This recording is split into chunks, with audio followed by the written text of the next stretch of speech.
I'm Eileen Darling. And I'm Hannah Glaver.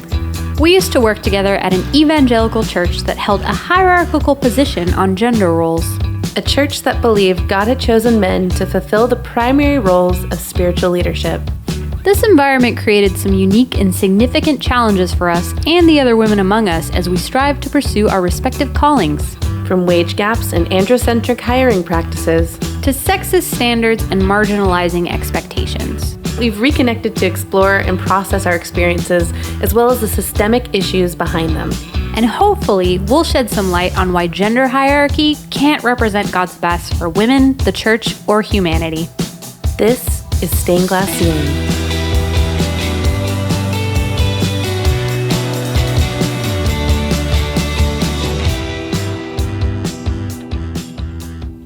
At the church Hannah and I worked for, our leaders constantly told us our staff was a family. We were encouraged to invest in each other relationally, to build camaraderie and trust, and even the ability to be vulnerable and honest with one another in the face of conflict. But this fraternal work culture was complicated by one clear divide. We had a predominantly male executive and pastoral staff and a mostly female support staff. For the latter group, our relationships with our bosses were critical to accessing everything from professional mentorship to the information we needed to do our jobs. They also wielded significant influence over our trajectories at work. They determined our promotions and salaries, evaluated our performances, and spoke on our behalf to our church's less than accessible council of elders. So what happens when this empowered group of men is trained and advised to avoid spending time one-on-one with their female counterparts in order to preserve their integrity as spiritual leaders? This brings us to what we're going to talk about today, the Billy Graham rule, or rather, rules men put into place that exclude women in order to protect their reputations and remain above reproach. We're going to start this conversation in what may seem like an unusual place. A story that includes the very kind of scenario these rules aim to prevent. We believe this story, particularly its aftermath and how the situation was handled by our church leaders, reveals some very important things about the power differential and the burdens these rules create for women in ministry spaces. So I used to lead most Sundays, and when I got the promotion to be working full-time, I no longer could play every single Sunday. It was just way too many hours. And so I had to step back from one of the bands that I was leading. So there was a band practice on a Thursday night. And at our band practices, it was very common for us to have a beer, even like during the practice itself. It was very laid back. It's very Portland culture. It has been normalized from the very beginning. And what we used to do after band practices is we all get drinks together. We were trying to create an arts community, so we didn't just want to have functional musicians. We wanted to have relationships with everybody involved, and we wanted it to be real and genuine. So I get a text after that band practice, which I wasn't a part of, asking if I wanted to hang out with the band afterwards, which meant a lot to me. It was late. It was like maybe close to 10 p.m. I pack up and I head out to go get beers with the boys. And that was also very normal for me. I was a touring musician at the time, so me having drinks at night was not unusual. I got a text saying like, hey, we decided to meet up on the roof. That text was from my boss, the worship pastor. And I was like, well, cool, city view. It sounded amazing. So I eagerly go up to the roof, and as I'm like closing the door behind me, I see that it's only the pastor and myself, and that the band was not there. In that moment, I kind of my conservative upbringing was like, oh, I don't know if this is allowed to happen. Is this weird? Is this unsafe? But I quickly breezed by it because I was like, no, I mean, we're just bros. We're just hanging out. I just got this promotion, so we're like hanging out as peers, as equals. Kind of upon closer inspection, it was pretty clear that he had been drinking and had more beers at the ready. I was handed a bottle of beer, and I started to drink, but I didn't finish. And we just hung out. We had conversations about our families, about like the future of the department. He talked about his kids. I talked about like my future goals. It was just like normal human conversation that would have happened in any setting. It just happened to be on the roof.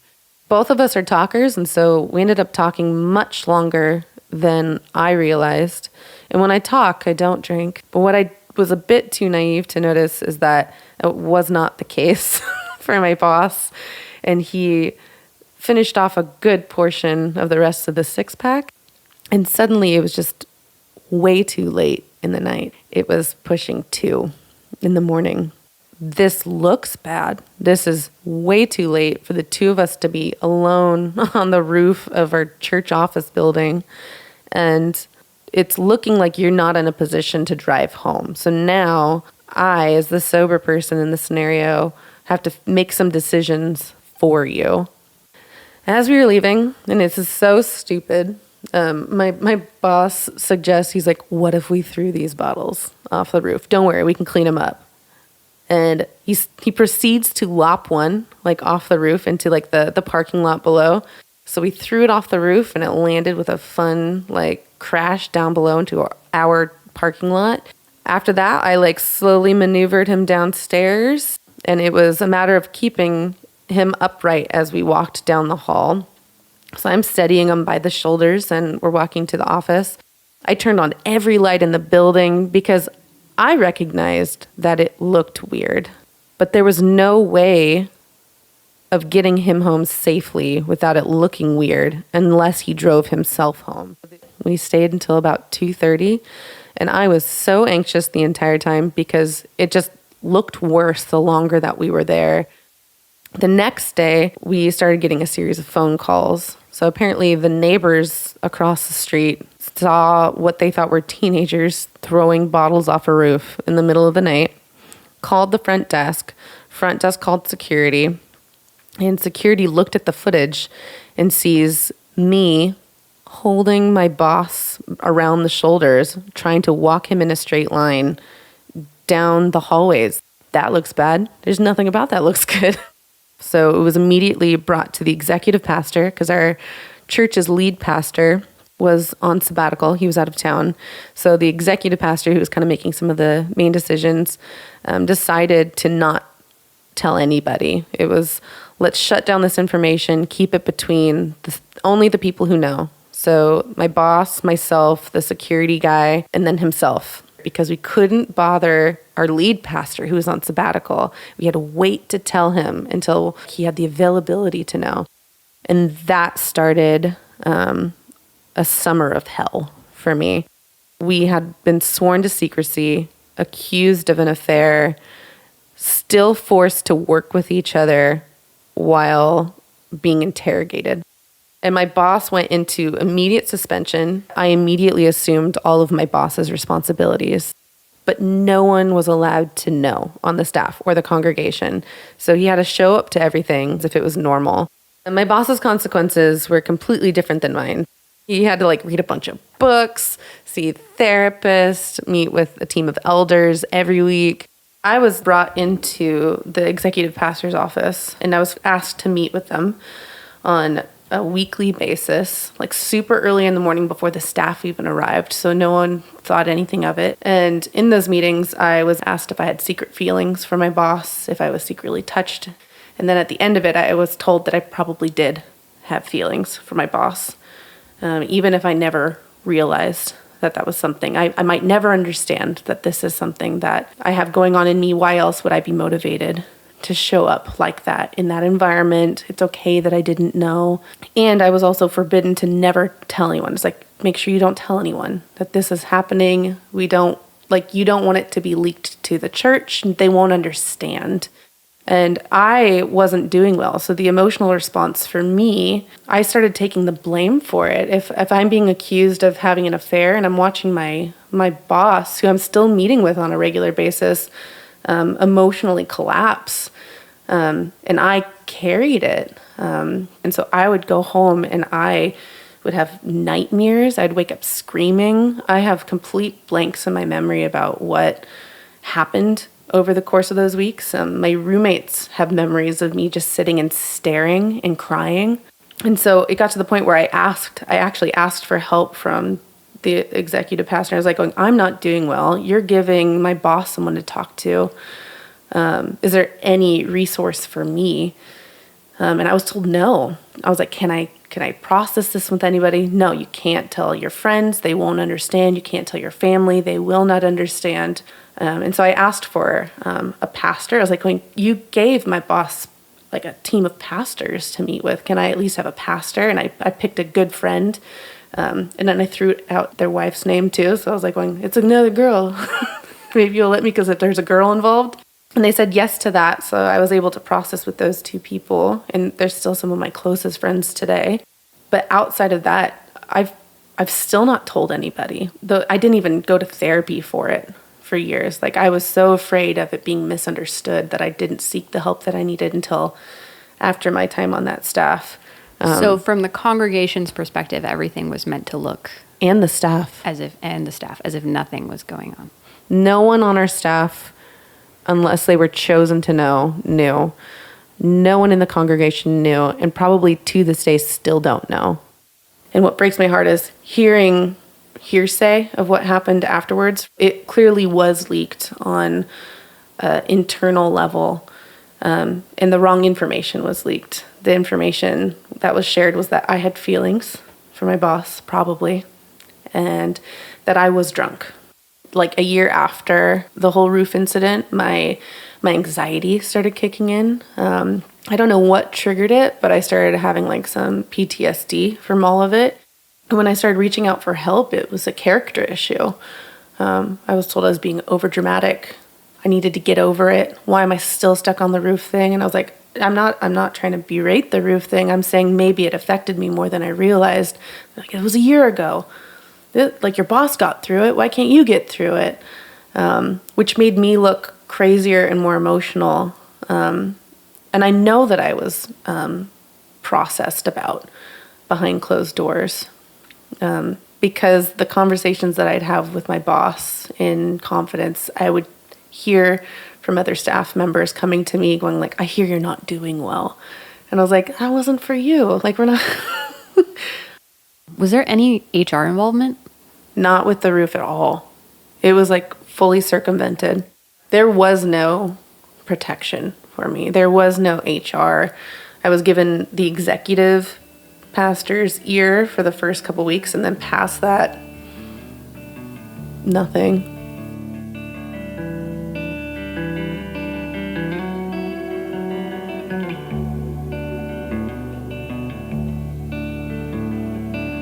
Thank you for being willing to share that, Hannah. If you don't mind me asking, how does it feel? I mean, it feels vulnerable. I mean, exposing any of our former experiences after having been kind of like commanded to confidentiality prevented myself, at least, from even feeling like I had permission to process my own story and get the help that I needed to be able to unpack what I was experiencing. The emotional and psychological repercussions of all of this sent me spinning. I really needed to seek help. But in order to not appear like I had feelings for my boss, which is what I was being accused of, I pretended like everything was okay, that all was forgiven, all was well. And so for 4 years, I operated kind of slowly, mentally dwindling away, and emotionally dwindling away, feeling so much shame, and no one corrected me. And that never should have been the case. And a lot of it just had to do with the fact that we just had nothing in place to protect me. I am concerned about the pushback, not because of what I think could be the content of this, which would be like beliefs of men and women's roles in a space, but it'd be the pushback of relationship issues between my former boss and myself, and people missing the bigger story that we have to tell for this small story. It's like, this is a perfect example of why men and women shouldn't work together. And I hope that by sharing something like this, that even in spaces where mistakes are made, innocent ones, that men and women can still find a way to work.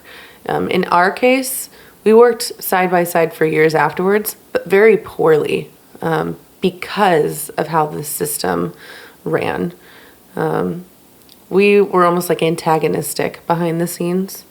And it took years. It took me leaving. It took so long for both of us to kind of grow into who we are today, to be able to be on healthy speaking terms where we can actually be peers. It should not have taken that long.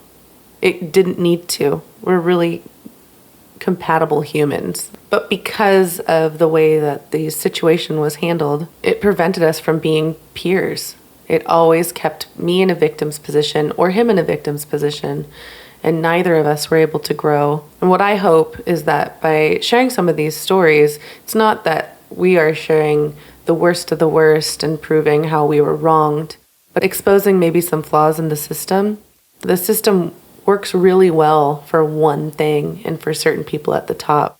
We are just hoping to expand the conversation to maybe include the possibility that maybe there's a better way, that maybe there doesn't have to be so many casualties along the way, that maybe we can preserve dignity and respect across the board, not just for the people at the top whose reputations we're protecting, but everybody's. So one of the outcomes of that experience was that our executive pastor at the time put this rule into place that our bosses were advised to follow. The pastors, department heads were advised that they shouldn't be alone with their female staff members. Not to close the door when in one-on-one meetings with us, not to ride in cars with us one-on-one, to work events. A couple interesting things about that. First of all, this wasn't a policy. It wasn't written down. It wasn't communicated across the board to our staff.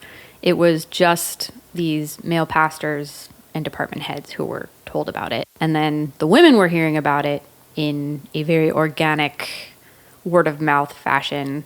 Yeah, I mean, after many months and the situation on the roof was decidedly resolved, I had no idea. I thought I was moving forward. The entire church was moving forward. Things were back to normal. I was running an event for the city, and I was running it with a male coworker. We were about the same age, and we were about to get pizza afterwards. And my buddy leans over and he's like, "Hey, you ready to get pizza? I got to drive myself separately, especially after the rule that you hadn't acted." So it was like totally said as a joke. And I was like, what do you mean? He's like, "Yeah, because of the whole thing on the roof. People can't ride in cars with you." And I had no idea until that moment that there was a rule enacted because of me that women no longer were allowed to ride in cars. And this is a good friend. Like, it wasn't even being said in an angry way. It was so well known that all of the male pastors knew to never be alone with their female coworkers. I think I first heard about it from a female coworker whose boss had said, like, "Just so you know, I've been told to do this and not do this," kind of a thing. The second thing that's interesting is that in our work environment, this rule was pretty much unsustainable. You know, we had populated our staff with predominantly male pastors, predominantly male department heads, and predominantly female support staff. So many of these departments were 2 or 3 people, wherein one was probably a woman, sometimes 2, if you had maybe a female director and a female administrative assistant. My boss ignored it entirely. I think I did too. I never heard a bit about it from my boss. Heard it only from other women whose bosses told them about it. And we had to ignore it entirely because we were one of those 2-person departments. To not be allowed to meet one-on-one was to totally cut us off at the legs as far as the work that we were, hired to do together. Yeah, I would lead practices with only men.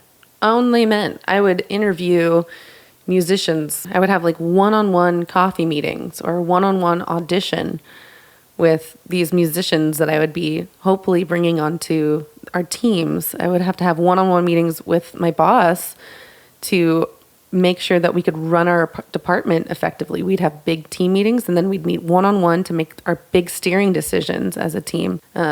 We no longer were healthy friends, but functionally it was impossible to do our job without meeting together.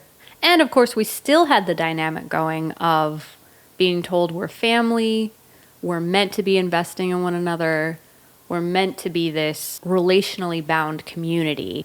there was no space created in there for a rule like this. So even if it was a useful measure to avoid additional situations like the roof, there was no way for our culture to practice it, and it put the women at a specific disadvantage. Not even to their knowledge. Yeah. They had no idea. We didn't know what was going on unless, And the congregation unless we happened to come across the information. The congregation knew even less. Oh, yeah. So. Yeah, I mean, just across the board, no department was following that rule within a year of it being put into place. Yeah. But the philosophy behind the rule, I would say, continued to have a really significant impact in our work environment. And it helped create a culture in which it was acceptable to exclude women from all kinds of things. You know, easily justified. I'm protecting my reputation. Okay, do you want to talk about the sandwich group? We did change the name because we're trying to be like legit and kind. But you want to talk about, we're calling it BLT. Yeah, BLT is actually a really good example of the kind of culture I was just describing. It was kind of an admittedly cheeky acronym we had for 3 very long-standing, influential pastors who were very close with one another. Pretty much every Thursday afternoon during work hours, BLT would walk to a brewery pretty close to our church campus, have a few beers together, and talk about work stuff. You know, exchange ideas, brainstorm, innovate. The thing was, as they did that, a lot of times they also just made decisions to do those ideas and put them into effect and come back to our actual workspace and our actual work meetings with those ideas already rolling speedily along to implementation. And it wasn't bad calls. It was just only involving them. Yeah. So there were other people who were meant to be in the room to help shape those decisions. Or even, you know, as communications director, I wouldn't get asked, well, how long would it take to produce this kind of piece of work that you have to contribute to this initiative? So also timelines would be decided on without the people who would be doing the work in that timeline to say, this is a reasonable amount of time to do this work. We got into the situation where you have to make the choice of either trying to pull back the momentum and insert yourself into a place where you can help make that decision, or just concede to the fact that you were excluded. And I will say, and I'm sure you've got stories about this, Hannah, but to make the decision to force yourself into the process was often received as like, wet blanket, killjoy, what? Come on, why are you, you know, sort of an attitude, which could be very frustrating. We always were perceived as naysayers, and it made us look bad. It made us look like Debbie Downers. It made us look unprofessional. Like our response was always, it almost was perceived as emotional, and they were almost expecting it. They're like, well, here's Ailin. Oh, Hannah always has some kind of pushback. When in reality, it's like a lot of these things could have been decided in an earlier meeting and not just decided upon when you're broing out over beers or in a hot tub. All of those things are perfectly fine spaces to have discussions, but it should not be the place to have conclusions. It also impacted not just our ability to do the work, but the work itself, because you're talking about major initiatives, big decisions happening in a space that's literally only populated with white married men in the pastoral role. So it wasn't just about, hey, this is causing us problems or inconvenience, but it also really impacted our work, and we weren't able to fulfill the roles that we were hired to bring to the table. I think one benefit of the doubt I always struggled with is that, okay, this isn't a gender hierarchy issue. It's not a gender issue. It's 3 guys who happen to be close friends and want to go spend time with each other and drink beer and talk about work. Okay, cool. However, I got to the point actually where I was doing work on weekends because some of the decisions they made had timelines for me that were shorter than I could fulfill if I was only working my 5 work days. So eventually I took it to my boss, who was the new executive pastor. And I told him what was going on. And I said, look, this is starting to cause some real problems for me at work. I'm not able to speak into these decisions and provide, you know, the communications perspective that's needed, even when we're talking about timelines and things. And the answer I got, and to be clear, I wasn't saying I would like to be invited on these beer runs. Like, that wasn't what I was after at all. I was more of like, we need something in place to prevent our decisions being made in such limited spaces that women are excluded from. And his response was, well, they're never going to invite you on those trips. It's wise for them not to. They've been trained and taught and advised not to include you in those beer runs because you are a woman, because it's not safe, because it's how they protect their reputation and remain above reproach. I left that conversation feeling very helpless because what I heard was I just have to deal with it without any help. So where are men getting this idea that not spending one-on-one time with women is important in order to protect their reputations? Well, one source I hear people invoke a ton as they follow this is the Billy Graham rule. So evangelist Billy Graham is this huge hero and role model to many people who serve in ministry. In 1948, he and his ministry team put together this thing called the Modesto Manifesto. And this manifesto was the result of a series of conversations they had about the challenges of ministry life and how to uphold the highest standard of biblical morality and integrity. And one of the things they put down in that manifesto was how to address the danger of sexual immorality. In an article about the Modesto Manifesto, Billy Graham said, "We all knew of evangelists who had fallen into immorality while separated from their families by travel. We pledged among ourselves to avoid any situation that would have even the appearance of compromise or suspicion. From that day on, I did not travel, meet, or eat alone with a woman other than my wife. We determined that the Apostle Paul's mandate to the young pastor Timothy would be ours as well." And this is from 2 Timothy 1:22, "Flee youthful lusts."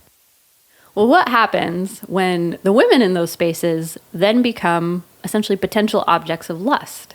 I think it puts both parties in the unfortunate position of women always being perceived as potentially dangerous, possibly misleading their male counterparts, or men always being perceived as sexual predators.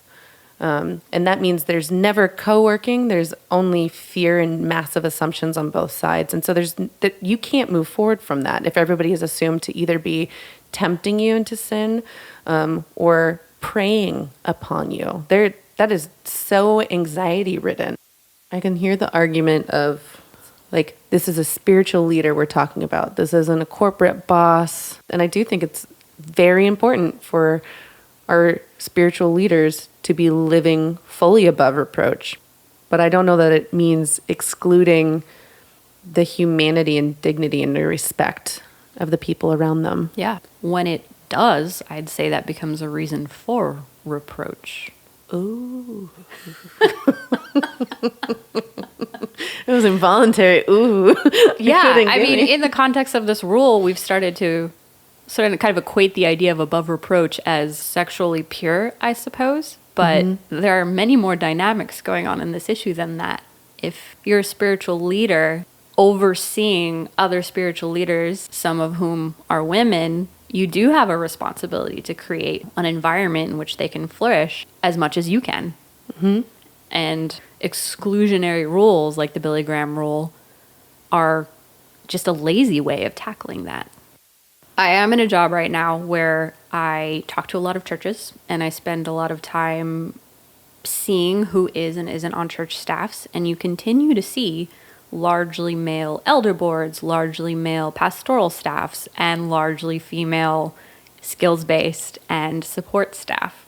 So we're still talking about this space where there's still a divide, still a power differential in our ministry environments. So if the Billy Graham rule existed in each of those environments, it's going to create an access problem for women. And we're not just talking access like promotions and raises, but access to mentorship, access to spiritual formation, access to the things they need to do their part in the ministry. Often the way we as women respond to this situation is to shape ourselves to fit these androcentric environments and agendas so that the men around us will engage with us, at least in some spaces.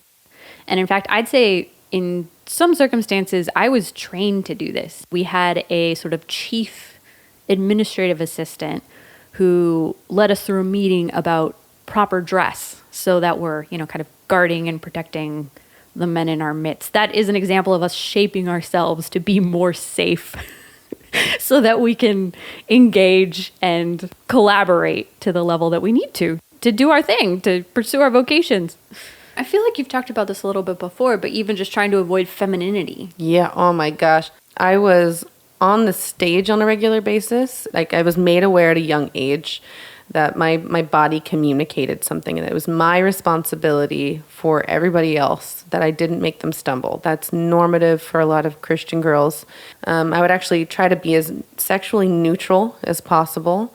And I am not a small woman. Like, I have definite curves. I would wear shapeless clothes so that I wouldn't make anyone stumble. But on a Sunday morning, I was acutely aware of what I appeared like, and I wanted to be taken very seriously. So I made a conscious decision to never appear overtly feminine as a worship leader.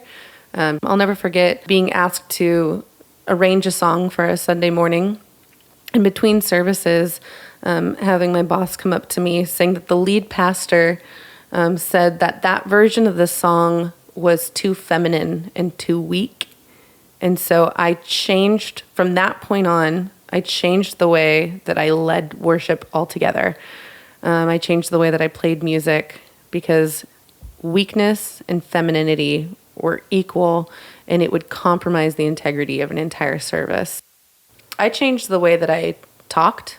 I unconsciously developed a tone of speaking that mimicked the style of speaking that I would hear a lot of my male counterparts speaking. And I also essentially learned, I call it like my bro talk. Bro, like, I mean, like, come on. Oh yeah, man. Like, I mean, I was very much myself, but I would be overtly and intentionally masculine so that they would feel comfortable in the space with me as a single woman. And it was the safest possible thing I could do. But I was transforming a lot of my actions so that I could be taken more seriously by the male counterparts around me. I don't know that it made me be taken more seriously, though.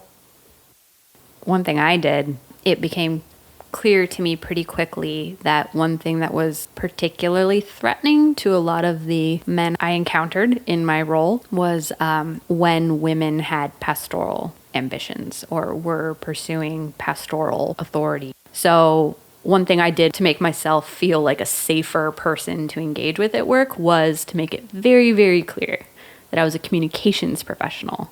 My approach was like, oh, I'm fine, I'm okay, because I don't want to be a pastor. What sucks about that so much is that there were women around me who did have pastoral ambitions and did have ways they wanted to contribute that were very pastoral. You know, it's like a problematic response to a problematic situation. Eventually, one of the other pastors on our executive team initiated a Thursday afternoon meeting for all of the pastors and directors on our staff. And these meetings took place at one of the same breweries that BLT would frequent for their work hangs, which, by the way, drinking was not banned after the roof incident. No, it's like Portland culture. It's very normal. So what changed in this situation was that instead of BLT going out for their Thursday afternoon beer runs, we all went out for Thursday afternoon beer runs. I loved it. I had a lot of fun. And though the pastor who founded this meeting never explicitly said anything about it, we kind of all imagine the meeting was created in part to level the playing field with the kind of work that was happening there. It actually was said. It was said overtly in that first meeting. Really? I don't remember that. He said, it was like the first time we were meeting, he's like, I want you guys to look around the table, and I want you guys to tell me what you notice. They're like, we're all gathered here together. There's beer. This is a very fun thing to do. No. It's unique because the women are invited. Some of you have been meeting here on a regular basis and not inviting women, and that ends today. Like, we are no longer having secret meetings where we're making decisions for the staff and for the future of our church without everybody being invited to the table. So that is one thing that can be done. Create spaces women are invited to that are safe. Like, it's a shared meal. It's a shared conversation in a public space. Like, it's not terribly complicated. Whatever that looks like for you. That relational, communal vibe to it, right? You know, it's away from the office. We're breaking out of our office boxes and such. And so it does create a place where we can kind of have those really innovative off-the-cuff meetings like BLT was having at their beer runs, but everyone is there. It was very nice. At one of those first meetings, one of the BLT pastors, who I will call B, Pastor B, brought up an issue he was having with a lay leader. And as B was telling us about it, he said he wanted to know our thoughts. And he said, especially the women. I especially want to know what the women think about this. This lay leader was the only woman among a small team he worked with to help engage the church community in serving the city. So B had gone out to a party one night, and the other male members of this team were there too. So they started chatting. They came up with a great idea for their work. And by the time the party was over, they're like, yep, let's do it. Let's put this idea into place. And by the time the woman leader learned about the idea, she was not at the party, the guys were speedily rolling it into implementation. And Pastor B was very taken aback when this leader expressed frustration toward the men for excluding her. And even more so when she cited it as an example of gender discrimination. What Pastor B told us was, I don't understand what I should have done differently. He said, there's nothing wrong with me spending time with people I work with who are also my friends, and I also don't think it's wrong if work ideas come up while we're hanging out. And I remember as soon as he was done, I was kind of like ready to pounce because I'd been thinking about this a lot because I found myself in fact, I think I had to like not look at you, Hannah, when this was going on, because it's like if I look at her, I'm going to communicate something and it'll throw this off. It won't be a congenial conversation anymore. No. But I definitely wanted to see, this is like an invitation to discuss this well, right? What I said to him was that I'd experienced this tendency in church culture to leave women out of the networking and relationship building opportunities that happen, particularly the ones that happen in off-the-clock social settings. And I recognize that sometimes that can be beyond an individual like Pastor B's control. He went to a party, other work dudes were there, they started talking. Okay, cool. But what he could have done was be a little bit more mindful about who wasn't in the mix in that conversation and the integral role they have to participate in that conversation.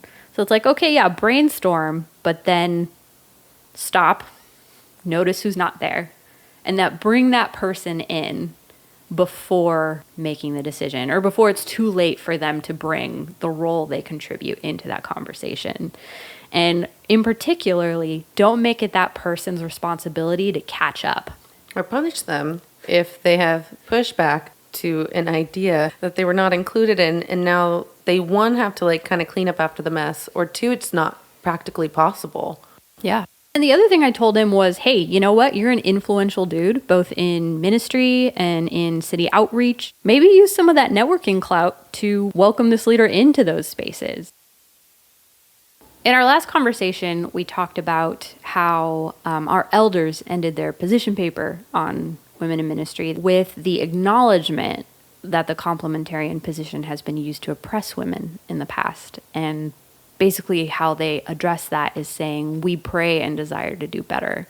And I feel like this rule is kind of an example of that. Is the intent is good, right? Want to protect everybody, protect in a literal sense, as well as protect reputations and integrity. But once again, we have the problem of when there's a lack of representation, a lack of women in those higher up positions, this becomes a system wherein women are excluded and find themselves marginalized. When men are calling these shots and women are just left to sort of deal with the consequences of them. So Hannah, if you're willing to share, I'd like to hear a little bit more about what you've taken away from your experience with the roof and everything. What would you say to someone who takes the position of, well, if you'd only followed this rule, none of this would have happened to you? Well, I want to say two things.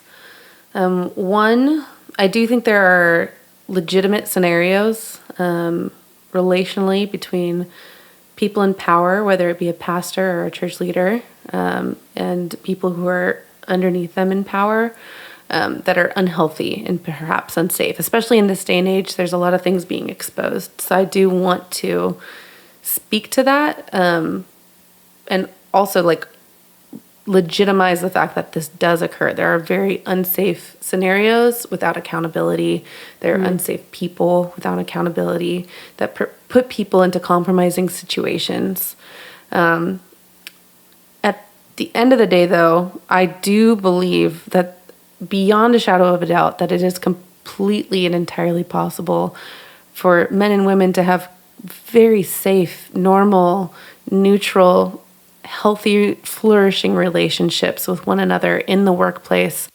I mean, I could have totally followed the rule. I showed up in a safe space as a friend, and I saw a friend that needed another friend, and I stayed. I would not change that. In a conservative Christian perspective, I could have walked into the scenario, seen that my boss was alone. I mean, I could have been like, this is uncomfortable. I'm going to go home. This is weird. I feel weird about this. And that would have been embarrassing and shaming. But it would have, quote, kept us pure, like above reproach. But the moment didn't call for it. I stayed to stay with a friend. And that's what we did. We just talked too long. I've never heard you say this before, but it sounds like you are saying it now, that that experience did not change the way you approach relationships with people like your boss, even though it was such a difficult experience. Yeah, I mean, if I see a person, I see them as an equal. And so I see a person in crisis. I see a person in the midst of joy, like wherever they're at, I want to meet them where they're at. I think that's like the way that we're supposed to interact with one another. I'm treating everybody in the same way that I'm hoping that I'm being respected. I approach people with like wonder and anticipation, and I'm curious to get to know them as them versus assume that I don't have access relationally to people. Because I know that there's been a lot of trust broken, but I want to hope for a better future where we actually, I believe it can happen. I've seen it happen where people can work side by side as equals with complete dignity and respect, and you have a flourishing working space and hopefully a flourishing life. What might start helping to replace the Billy Graham rule as a way to allow people to have genuine community in a safe way without excluding like a good chunk? I think there is hope for the church, for men and women to work together as equals. I think we need to own up for the fact that it has not, one, been a safe environment, and two, been an equal environment. And then not just confess it, but like actually make active steps for changing it. I think dignity needs to be restored. And those people who are on the sidelines, we need to elevate. We need to restore voices, make extra effort to have those voices better represented in those spaces. If the issue is the potential danger of something happening, I think you have better modes of accountability in place. Having a true and accurate HR department so that when a crisis arises, God forbid, there's actually protection for the people involved, and there's ramifications for the pastors or like congregants or coworkers involved. But that also like establishes a level of trust for the coworkers. Like you're trusting each other because you know a system's in place.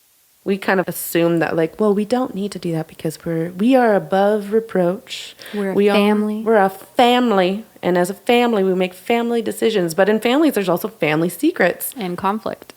And not a lot of confrontation, especially when there's a massive power dynamic difference. But we do have systems in place in the real world today where people work together as equals. And shouldn't the church be at the forefront of something like that? If we are best image bearing God, shouldn't it be in the fullness of ourself, of both women and men, both single and married, both old and young, diverse in perspective, diverse in race, diverse in experience? Shouldn't it be everybody at the table?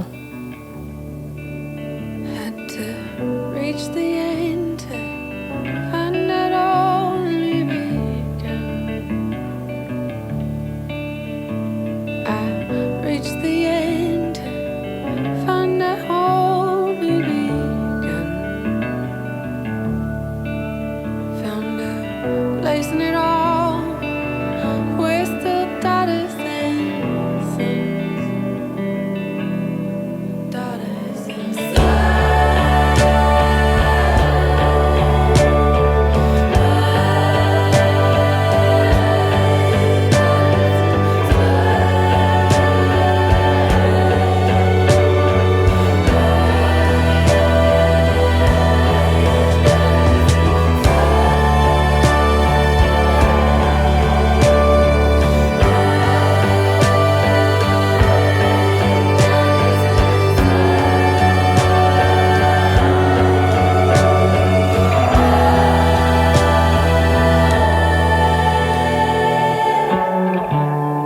Love God and love others, the two greatest commandments in the Bible. I believe that you can't truly love a person until you actually know them, see them, hear their stories, and continue to learn from them. Otherwise, you're loving your version of them and not actually them in real time. We are image bearers, uniquely and lovingly made. May we fight to see one another well, learn from each other, and grow with each other. Because turns out, you're very lovable.